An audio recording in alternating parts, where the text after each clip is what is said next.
लेकिन अखिलेश यादव ने एक अपना नाम का टैग दे करके आज समाज के सामने यादवों के भी भरोसों को कम कर दिया है। आज अगर आप परसेंटेजेस भी उठाकर देखेंगे, भैया से ये पूछिए कि कृष्ण जन्मभूमि से क्या इनका कोई नाता नहीं था, और अगर नाता था तो क्या अखिलेश यादव को ये, अगर राम मंदिर के मुद्दे की बात करें या कृष्ण जन्मभूमि की बात करें, ये मुद्दा सिर्फ यादव तक नहीं था, ये मुद्दा या राजनीतिक पार्टियों तक नहीं था, ये मुद्दा एक उस समाज का था जो समाज 491 साल से लेकर के अभी तक राम मंदिर का इंतजार कर रही थी इसके डिसीजन का। उत्तर प्रदेश के अंदर जितने भी बीजेपी के मंत्री बैठे हुए हैं उनमें सबसे ज़्यादा यादव समाज के लोग आते हैं, ठीक है। उसके अलावा अगर हम बात करते हैं इंफ्रास्ट्रक्चर को लेकर के या राशन को लेकर के, सबसे ज़्यादा जो उन्हें लाभ मिला उसका यादव समाज को सबसे ज़्यादा लाभ मिला है। श्री कृष्ण की जन्मभूमि की बात करने वाले यादव समाज को सबसे ज़्यादा उसका लाभ मिला है। इस बीच में कोरोना के टाइम पर आधे से अगर उत्तर प्रदेश की बात करें तो इसमें से 18 करोड़ से ज़्यादा ऐसी आबादी थी जिसे फ्री में राशन बांटा गया है, और बमेटा गांव के अंदर भी बांटा गया था ये राशन। पूछिए क्या भैया के घर में राशन नहीं आया है? और अगर राशन नहीं आया, मुझे एक बात बताइएगा, आपके गली मोहल्ले में कहीं राशन फ्री में नहीं मिला क्या? मिला है। मैं इस चीज़ के लिए मना नहीं कर रहा हूँ, पर जैसे कि हमें तो मिल गया, मैं इस चीज़ के ऊपर कायम हूँ। अखिलेश यादव को यादव समाज दोबारा दिखने वाला है। तब तक आप उन्हें देखेंगे ईद के समय पर मस्जिदों में जाते हुए, और उनको अपने आप में दुआ मांगते हुए। कृष्ण के सामने दुआ वो नहीं मांगेंगे, वो अपने आप ही या तो कुरान बैठ करके पढ़ रहे होंगे मस्जिद के अंदर, या दुआ मुकम्मल करवा रहे होंगे अपना मस्जिद के अंदर। तब तक वो आएंगे नहीं यहाँ पर। सर आप एक चीज़ बताइए, ये बात सही है कि यूपी में जो है चाहे हिंदू हो, मुस्लिम हो, चाहे निर्दोष हो, चाहे दोषी हो, किसी पे बुलडोजर की कार्रवाई चल जाती है? बुलडोजर की कार्रवाई सिर्फ उन लोगों पर होती है जिन पर होनी चाहिए। अच्छा। आतिफ अहमद पर अगर बुलडोजर की कार्रवाई हुई, भैया से पूछे गलत था क्या आतिफ अहमद पर बुलडोजर चलना? क्या आतिक अहमद पे बुलडोजर चलना गलत था? बिल्कुल सही था, बिल्कुल सही था। अच्छा, अब अभी तक हम बात कर रहे थे सिर्फ गुंडागर्दी की। ये हाईवे अगर अखिलेश जी की सरकार में पास हुआ था, मुझे बताइए कि अखिलेश जी का मुख्यमंत्री होते हुए सिर्फ ये काम था कि हाईवे को पास कर दे, बनवाए ना? ये हाईवे किस सरकार में बना, अब इनसे ये पूछिए। ये हाईवे देखो, मैं बता रहा हूँ, ये हाईवे अखिलेश यादव की सरकार में चालू हो चुकी थी, पर जो उद्घाटन बता रहा हूँ ना, वो चीज़ मोदी जी ने और योगी जी ने करी है। इस चीज़ की उद्घाटन मोदी जी और योगी ने किया, और शुरुआत इसकी अखिलेश यादव जी की सरकार में हुई थी। तो इसका मतलब हम ये माने कि जब वोट नज़दीक आ गए तब काम का शुरुआत होना शुरू हो गई। दूसरी चीज़, अब आते हैं बहन बेटियों की इज्जतों को लेकर के। कहाँ पर बात होती है? क्या रोड पर चलती हुई बहन बेटियाँ आज के टाइम पर सुरक्षित हैं, या फिर 2017 से पहले अखिलेश यादव की सरकार में सुरक्षित थी? पूछिए इनसे। कैसे, कब सुरक्षित थे बताइए। देखो, आज के टाइम में ज़्यादा वो प्रोटेक्शन है। पहले के टाइम में बता तो रहा था मैं आपको कि ऐसा होता था कि राह चलते भी कोई भी छेड़ देता था, कुछ भी हो जाता था। आज के टाइम में सही है ये चीज़, ठीक है। भारत अभी उत्तर प्रदेश की पूरी जनसंख्या 25 करोड़ है। इन 25 करोड़ में से कई मुसलमान भी हैं, कई हिंदू भी हैं। इस बीच में कोरोना के टाइम पर आधे से अगर उत्तर प्रदेश की बात करें तो इसमें से 18 करोड़ से ज़्यादा ऐसी आबादी थी जिसे फ्री में राशन बांटा गया है, और बमेटा गांव के अंदर भी बांटा गया था ये राशन। पूछिए क्या भैया के घर में राशन नहीं आया है? और अगर राशन नहीं आया, मुझे एक बात बताइएगा, आपके गली मोहल्ले में कहीं राशन फ्री में नहीं मिला क्या? मिला है। मैं इस चीज़ के लिए मना नहीं कर रहा हूँ, पर जैसे कि हमें तो मिल गया, मैं इस चीज़ के ऊपर कायम हूँ। पर आज के टाइम में अब भी तुम जाके रोडों पे देख लो, कई लोग ऐसे हैं जो रोड पे सोते हैं। मैं उन चीज़ों के लिए, उस चीज़ के ऊपर मुद्दा की बात कर रहा हूँ मैं। जैसे कि हमें तो टाइम की रोटी मिल रही है, उन लोगों को तो नहीं मिल रही है ना टाइम की रोटी। हाँ, तो उस टाइम की रोटी की अब बात कर लेते हैं। अभी भैया ने बताया कि जो रोड पर बैठे हुए हैं उन्हें टाइम से रोटी नहीं मिल रही। अब मैं भैया से ये पूछना चाहता हूँ, इन्होंने ये बताया कि नारियों का सम्मान भी 2017 के बाद से वो सुरक्षित रही है, गुंडागर्दी भी 2017 के बाद से कम हुई है, देश के अंदर इंफ्रास्ट्रक्चर की बात करें तो वो भी 2017 के बाद से बढ़ा है। तो अब मुझे ये बताइए, फिर किस बेस पर हम अखिलेश यादव को वोट दें? कोई ऐसा पॉइंट है कि हम उन्हें वोट देना चाहिए? हमें युवा की समर्थन में आते हैं, शिक्षा के लिए उन्होंने बात करी थी अखिलेश यादव जी ने। उन्होंने सबसे पहले भ्रष्ट करने का काम किया पूरे यादव समाज को। किस तरीके से? यादव समाज को सबसे ज़्यादा उम्मीद थी अखिलेश यादव से। उस लिस्ट में हम भी उस समय शामिल थे। हमें लगता था अखिलेश यादव है तो शायद ये समाज सुरक्षित रहेगा, अखिलेश यादव है तो शायद ये समाज तरक्की की राह पर जाएगा। लेकिन जब राम मंदिर का मुद्दा उठा तो राम मंदिर के मुद्दे में अखिलेश यादव सबसे पहले खड़े थे उत्तर प्रदेश के नेताओं में जिन्होंने राम मंदिर का विरोध किया। अच्छा, कृष्ण जन्मभूमि की बात हुई वो तो यादव थे ना। और कृष्ण भगवान, मैं उन्हें जातियों से जोड़ना नहीं चाहता, वो सभी के भगवान हैं। आज यादव समाज का इतिहास वो समाज था जहाँ पर लोगों के धड़ सर अलग हो जाते थे, लेकिन धड़ लड़ते रहते थे उन मुगल शासकों से। लेकिन अखिलेश यादव ने एक अपना नाम का टैग दे करके आज समाज के सामने यादवों के भी भरोसों को कम कर दिया है। आज अगर आप परसेंटेजेस भी उठाकर देखेंगे, भैया से ये पूछिए कि कृष्ण जन्मभूमि से क्या इनका कोई नाता नहीं था, और अगर नाता था तो क्या अखिलेश यादव को ये, अगर राम मंदिर के मुद्दे की बात करें या कृष्ण जन्मभूमि की बात करें, ये मुद्दा सिर्फ यादव तक नहीं था, ये मुद्दा या राजनीतिक पार्टियों तक नहीं था, ये मुद्दा एक उस समाज का था जो समाज 491 साल से लेकर के अभी तक राम मंदिर का इंतजार कर रही थी इसके डिसीजन का। ये मुद्दा उस समय का था जब औरंगजेब ने मथुरा के मंदिरों में श्री कृष्ण की मूर्तियों को तोड़कर मस्जिद की सीढ़ियों पर लगा दी ताकि कोई उनके ऊपर पैर रख करके चढ़ा जाए। अब मुझे आप ये बताइए, क्या उस श्री कृष्ण का अपमान यादव समाज आज सहेगा आराम से? जिस यादव समाज का गौरवशील इतिहास ये था कि अपने पूर्वजों पर एक आंच नहीं आने देते थे, आज वही यादव समाज अपने उन लोगों का साथ देने के लिए तैयार कर, सिर्फ साथ किस वजह से दिया जाता है कि क्योंकि वो यादव हैं।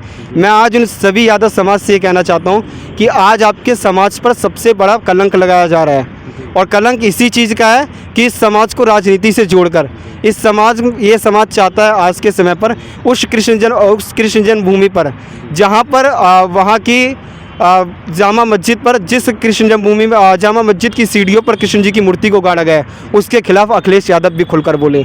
लेकिन अखिलेश यादव ने इसके विरुद्ध बोला कि जामा मस्जिद को नहीं तोड़ना चाहिए, उसके विरुद्ध नहीं खड़ा होना चाहिए। मैं इनसे पूछता हूँ, यादव समाज का अस्तित्व शुरू हुआ था श्री कृष्ण से।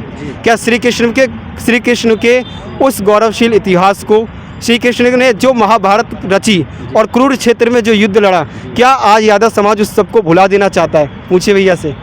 अब देखो, मैं भैया की बात बड़ी करूं, मैं भी भाई यादव ही हूँ, हाँ। ठीक है, पर मैंने ये चीज़ कही थी भैया से ये चीज़ कही थी, जो चीज़ गलत है हाँ। वो चीज़ गलत है, ठीक है। मैं ये नहीं कह रहा अखिलेश यादव की सरकार बेकार थी, ना मोदी की सरकार बेकार है, पर मैं ये कह रहा हूँ मोदी की सरकार बेस्ट है। क्यों? अखिलेश अगर अपने टाइम पे सही होता तो आज उसकी सरकार होती, पर वो अपनी गलती की वजह से ही तो पीछे हटा है। आपका वोट इस बार किस तरफ जा रहा है? मेरा इस टाइम वोट गया जो बीजेपी गया था भाई। अच्छा, मैं चाहता तो अखिलेश यादव को भी दे सकता था, पर आपने थोड़ी देर पहले ये कहा था कि आपने थोड़ी देर पहले भी यही लाइन यूज़ करी थी कि नहीं, बीजेपी सरकार ने कई सारी चीज़ें गलत भी करी हैं उन सभी चीज़ों को लेकर के, लेकिन उसके मुताबिक अखिलेश यादव की सरकार काफ़ी ज़्यादा बेस्ट रही है। मैं उसी चीज़ पर रिपोर्टिंग में बोलना चाहता।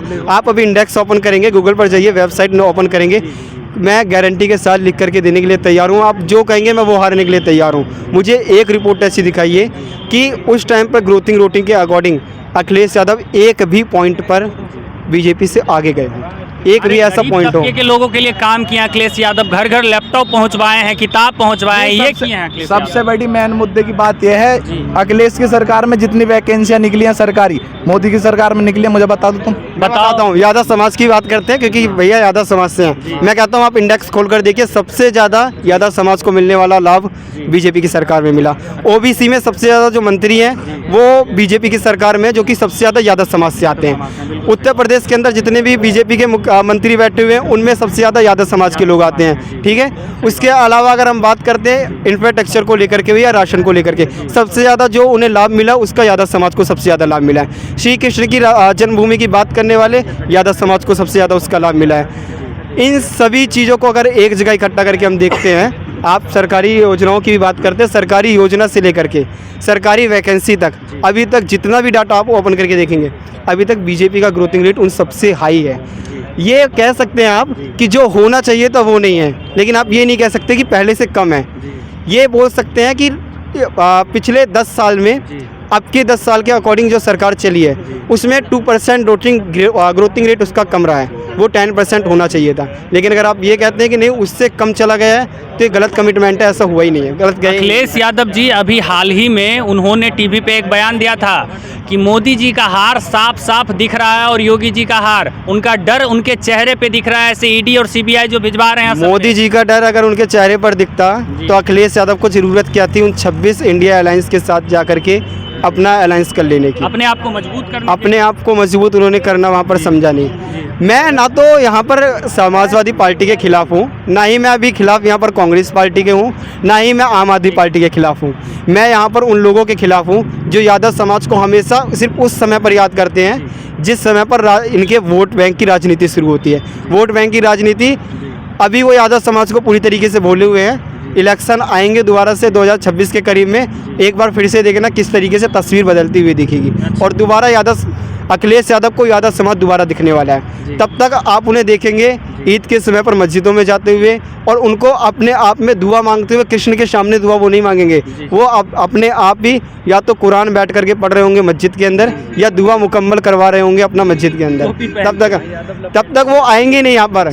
सर यहाँ पर मैंने अभी तक यादव को लपेटा ही नहीं है, मैंने यहाँ पर उन लोगों को लपेटा है जो यादव समाज का नाम लेते हैं। मैं कहता हूँ राजनीति करनी है, गंदी राजनीति करो जा करके, लेकिन उसमें हमारे यादव समाज को मत घसीटो। यादव समाज के उस गौरवशील इतिहास को मत घसीटो जिस गौरवशील इतिहास को जब एक हिंदू पढ़ता था ना तो वो यादव समाज की उस गौरवशील इतिहास को छाती ठोक कर कहा करता था कि हमारे समाज के अंदर ये जाति भी है। लेकिन आज कुछ लोगों ने इसी यादव समाज को बदनाम करने के लिए ऐसी जी तोड़ कोशिश कर ली है कि जब तक इन्हें हिंदू समाज से तारदार न कर दिया जाए तब तक वो मानने वाले नहीं हैं। और इसी की कोशिश में सबसे आगे इस समय अगर इन्हीं चीज़ों की बात करें, अभी इनके एक मंत्री भी थे ज्योतिष मौर्य करके, नाम मुझे मालूम नहीं आ रहा है उनका, उन्होंने रामचरितमानस को लेकर के भी सवाल उठाया। अगर अखिलेश यादव इतने अच्छे थे तो क्या इन्हें बर्खास्त नहीं कर देना चाहिए था? अपने मंत्री को अभी तक बर्खास्त कर देना चाहिए था। रामचरितमानस को उन्होंने कहा कि जला देना चाहिए। उन्होंने ये कहा श्री कृष्ण और राम जैसे लोग हैं ही नहीं, जो कि समाजवादी पार्टी के नेता हैं। स्वामी प्रसाद मौर्य की बात कर रहे हैं, जो कि समाजवादी पार्टी के नेता हैं। क्या समाजवादी पार्टी के मुखिया अखिलेश यादव को ऐसे नेताओं को बर्खास्त नहीं कर देना चाहिए? बिल्कुल। आखिर किस चीज़ का इंतजार कर रहे हैं कि एक तरफ यादव समाज की वोट बैंक की राजनीति खेलें और दूसरी तरफ मुस्लिम तुच्छीकरण की राजनीति खेलें और फिर आपस में आकर के जब एक साथ सरकार बने तो दोबारा एक बार वही इतिहास रचाया जाए जिस टाइम मुलायम सिंह के यादव की सरकार में करा गया कि राम भक्तों पर सीधा गोलियां चलवा दी गई। ये समझ में आता है कि ये राजनीति की वोट बैंक की राजनीति किस तरफ है और उनकी रोटी कहाँ पर सेकी जा रही है। जी, एक मिनट आपके पास आ रहे हैं। सर एक चीज़ बताइएगा, जिस तरह से मुझे तो ऐसा ही प्रतीत हो रहा है कि जिस तरह से बिहार में भी जातिवाद का मुद्दा जोरों शोरों से चल रहा है, उस तरह से कहीं अखिलेश यादव भी जातिवाद के मुद्दे को लेकर अपनी रोटी तो नहीं सेकना चाह रहे हैं? हो सकता है, इसमें देखो कोई कुछ बता नहीं सकता, ठीक है। क्या पता इंसान कभी सामने आके कोई चीज़ करता नहीं है, पीठ पीछे से ही काम करता है, तो क्या पता कर रहे हो वो भी इस चीज़ के ऊपर भी। अच्छा, एक चीज़ पता है, देखिए वैसे मीडिया में ये चीज़ें तो नहीं बोलनी चाहिए, लेकिन मैं फिर भी आपको बता रहा हूँ। अभी हाल ही में कुछ ही समय पहले अभी योगी जी एक मठ में चले गए हुए थे, ठीक है। वहाँ पे मठ में गए, अपने बाबाओं को, पंडितों को संबोधित किए। उसके बाद वो गए मस्जिद में जहाँ पे वो होता है, कब्र एक होता है बनाया हुआ, उसको हम क्या कहते हैं, माफ़ कीजिएगा मैं अभी भूल रहा हूँ, जो कब्र बनाया होता है वहाँ पे वो पूछते हैं मुस्लिम, हाँ मज़ार। तो वो मज़ार पे गए, लेकिन वो मज़ार पे गए लोगों का मन रखने के लिए, मुस्लिम भाइयों का मन रखने के लिए, लेकिन वो जो मज़ार पे जाती वो जो झाड़ते वारते हैं ना मोर का पंख लेके, तो उन्होंने मना कर दिया, ठीक है। लेकिन अगर आप अखिलेश यादव की बात करें तो जैसे ही इलेक्शन होने वाली होती है तो या तो कभी टोपी पहन के नज़र आते हैं, या तो कुरान पढ़ते हुए नज़र आते हैं, या अभी उनके पिताजी जो हैं मुलायम सिंह यादव, वो कहते हैं रेप हो जाने के बाद कि अरे जवान है, युवा है, गलती हो गई, बच्चों से गलती हो जाती है। तो ये कहाँ तक ये सब चीज़ें आपको सही लगती है? नहीं, ये चीज़ गलत है जी। अब देखो वोट की बात कह रहे हो तुम, अब जैसे कि जिसकी जैसी सरकार होगी वो जहाँ से वोट बटोर पाएगा तो वहीं पे ही तो जाएगा वो चीज़, सही बात है ना। और वोट बटोरने के लिए देखिए हमारे जितने यादव भाई हैं, हमारे श्री कृष्ण को यादव के नाम से जाना जाता है, आप भी जानते होंगे, बहुत महान है हमारे देश में, हमारे राज्य में रहने वाले भी बहुत सारे यादव भाई हैं। हम तहे दिल से यादव भाई की इज्जत करते हैं, लेकिन यहाँ पे ये जो वोट बैंक की राजनीति बना रहे हैं ये कहाँ तक सही है? यादव को अलग कर दिया, कुर्मी को अलग कर दिया, SC OBC ST को अलग कर दिया, ये चीज़ गलत है ना, ये चीज़ गलत है, ये चीज़ नहीं करनी चाहिए, ये चीज़ नहीं करनी चाहिए। क्यों? क्योंकि अक्सर ये होता है जो वोट के टाइम पे हर कोई अलग अलग चेहरे भी नज़र आते हैं, रैली भी निकलती है कई जगह पे, देखा होगा आपने। पर जो यादव होते हैं, यादवों का ऐसा कहना है कि जो जैसी जिसकी सरकार रहेगी एक चीज़ टैग देखते हैं पीछे का। अब जैसे कि अखिलेश यादव हो गया, यादव तो अपने यादव को ही सपोर्ट करेगा ना, जिसके अंदर दिमाग होएगा वो चीज़ तो सोचेगा, जिसकी सरकार बेस्ट होगी वो उस चीज़ को सपोर्ट करेगा। लेकिन मोदी जी तो ऐसा कुछ नहीं कर रहे हैं। मोदी जी तो पूरा हिंदुत्व को लेके चलते हैं। अब योगी जी देखो, तो पूरा हिंदुत्व अब को लेके मैं चलते हैं। देखो अभी अखिलेश यादव के जैसे चुनाव हुए थे, चुनाव में आप देखा होगा बनारस में वोटिंग की भी चोरी हुई थी बहुत, जी, बिल्कुल। ईवीएम मशीन की चोरी हुई थी ना। जी जी अब ऐसे हम भी नहीं कह सकते कि वो एक जगह पे ही चोरी हुई थी। अब आज के टाइम में जिसकी सरकार उसका ही वो होता है, इक्का उसका ही होता है। चलिए जी, बहुत बहुत धन्यवाद, बहुत बहुत धन्यवाद आपका। बहरहाल इस खबर पे आप अपनी राय हमें कमेंट सेक्शन में बताइएगा और वीडियो को ज़्यादा से ज़्यादा शेयर कीजिएगा।